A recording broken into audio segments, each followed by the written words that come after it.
Hi everyone, I'm Erik Whitcraft, AIFD, floral contributor for Living Flowers.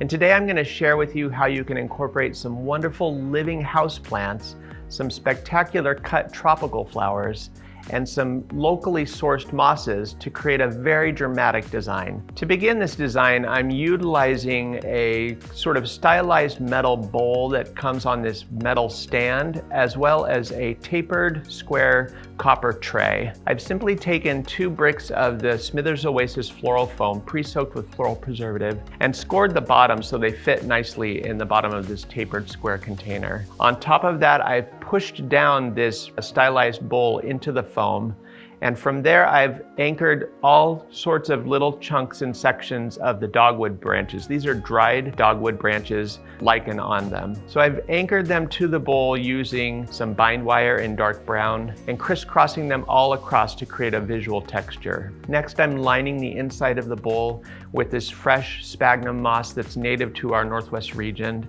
I'm also adding a little bit of the moss on the base of the floral foam just to conceal the mechanics on each side of the stand. Next, I've placed in these 4-inch peperomia plants, and I've simply just set them down into place. From there, I'm inserting in these amazing anthurium that come from Hawaii in this most unusual color. As well, I've added in the cymbidium orchids on each side, and they also play on that same ochre color, and the throat has that beautiful same mauve-like tone. Using items that you wouldn't normally use to create a dramatic design incorporating living plants and spectacular tropicals.